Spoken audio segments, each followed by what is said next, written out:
Okay, so today I'm going to be performing a straight catheterization for my skills videos. So before I begin, I'm going to take a scan of the room, okay?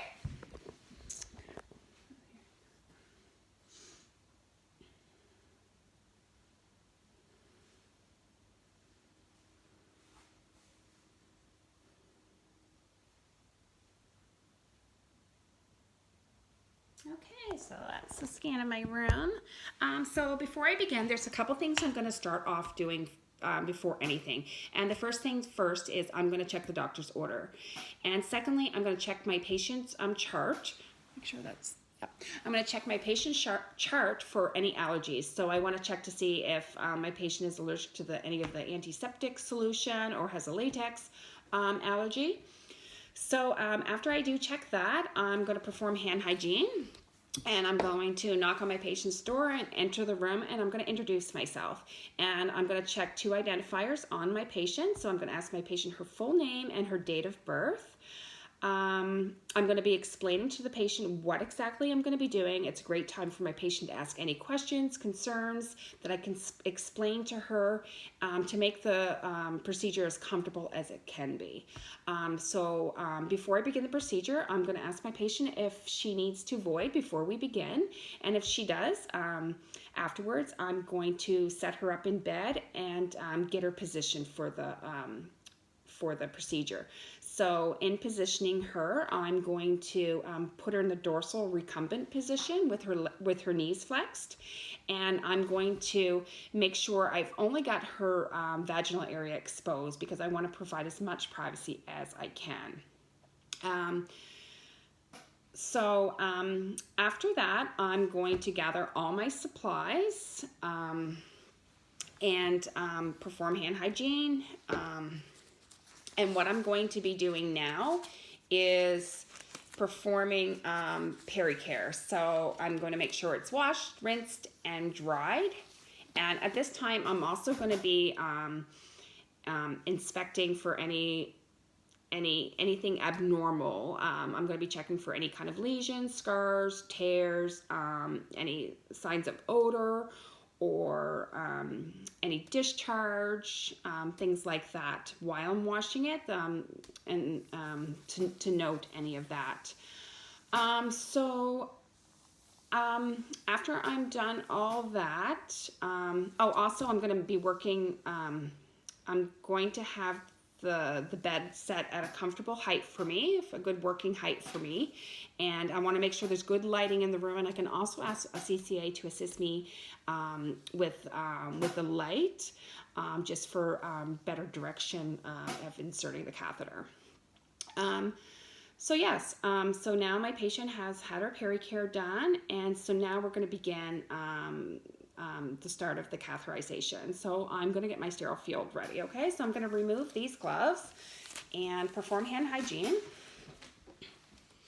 And I'm going to get my sterile field ready. So I'm just opening up my catheter container here. I just don't want it in the way of the camera. That's why I'm kind of touching it here just to get it out of the way.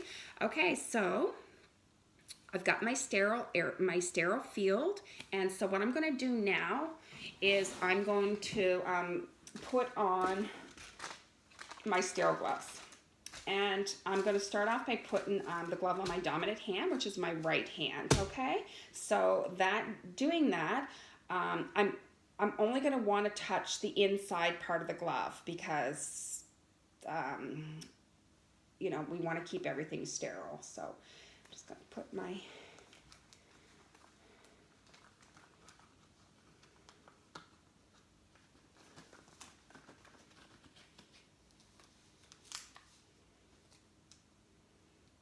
Okay, put that one on. And putting my non-dominant glove on, I'm going to want to only touch the outside of the glove, okay? To keep it all sterile. Okay, so my gloves are on. They're good to go. So what I'm going to do first is I'm going to take my tongs and I'm going to take the square drape out. Oh, another thing I forgot to mention too is that I do have a waterproof pad under my patient, just in case there's any leakage of urine or whatever. We don't want our bed to get wet.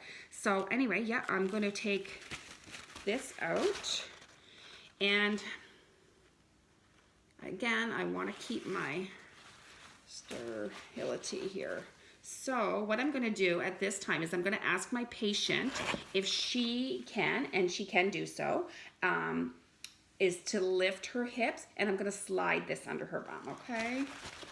So doing this, I just want to touch the 1-inch edges. And again, she's going to lift, so we're just going to pretend like I'm not touching here, but she's lifting, and I'm just going to slide that under there like so, okay? And then I'm going to take the drape, and this drape, the shiny side goes down, and this is just going to expose her labia, okay? So this, we're just going to, hopefully this works. Okay. There we go. So we've got that on, and what I like to do is I want to have everything ready. So I've got my catheter, and by the way, I have a rectal tube just because of supplies. This is what I have, but we'll make it work. So I have my my catheter tube. I've got my alcohol swabs, and I've got lubricants. So I just want to have everything ready and have easy access to these things. So I'm going to take 1 or 2 inches at the tip of my catheter, and I'm going to put I'm going to put it in the lubricant package. Okay, so I'm going to have that all ready, and I also have my swabs open and ready to use. Okay, so the first thing I'm going to do is I'm going to open the labia, and with my non-dominant hand. So doing this, I'm going to open it up. This hand is no longer sterile. It's contaminated. So if I let go of this, like, unfortunately, I will have to start all over again. And we don't want to do that if we don't have to. But I'm not going to let go of this area until a little bit later. So this, and I'm going to be using my dominant hand. So the first thing first is I'm going to clean the far labia first. So I'm going to start at the top, and I'm going to go downward, and I'm going to dispose. And I'm going to take the second swab, and I'm going to go the near labia, starting at the top, working my way downward, and dispose.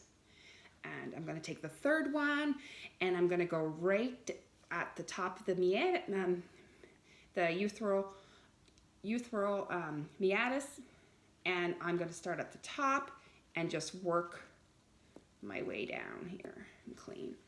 Sorry, I just want to close that. Okay, and so as you can see, I'm still holding on to opening that labia. So now I'm going to take the catheter, the tip of the catheter, 3-4 inches from the tip, and I'm going to insert it into the urethra. And I'm going to advance it 2 to 3 more inches, or until urine begins to flow, and that is going to flow in my catheterization tray. And I'm going to let go of the labia when the required amount has emptied. Okay, so I'm going to let go of the labia, and I'm going to slowly, gently remove the catheter. Okay, so I'm just going to take it out gently, and I got it in there a little because it's a little hard. So I'm going to take that out. Okay, I'm going to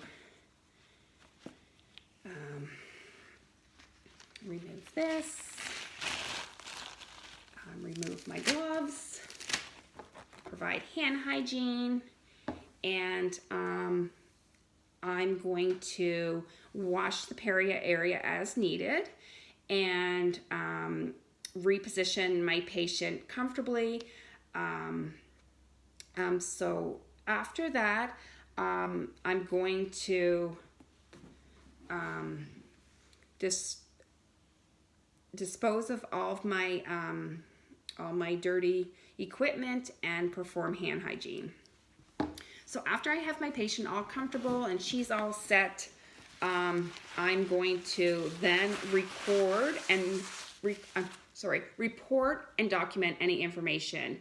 So I'm going to document the date, the time, and I'm also going to document the type of catheter, the size of the catheter. I'm going to document the characteristics of the urine, the volume of the urine, how my patient tolerated the procedure, and any education that I provided or gave feedback to my patient that I'll document. Okay. So yeah, so that's my my video, and for the ADPI, the nursing process. So my assessment is, I was kind of doing all like right from the start of entering my patient's room. So we're going to start off with I'm going to be collecting my data. So I'm going to be collecting subjective data, objective data.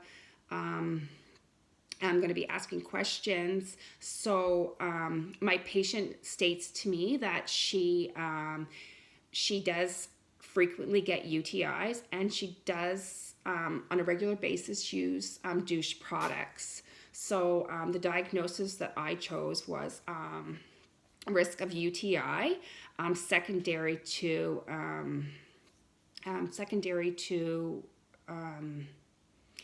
ineffective perineal care.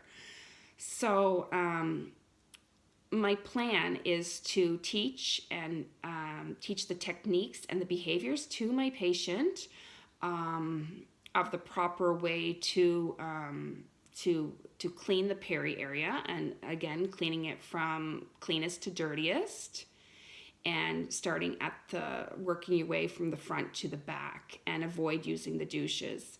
So the implementation would be having my patient free of UTIs, and again having a good understanding of the side effects of not doing proper peri care. And my evaluation, so it was effective, and my patient does have a very good understanding of what to do and what not to do when it comes to hygiene in the peri area, and to practice good hygiene. So anyway, that's my video, and thank you very much.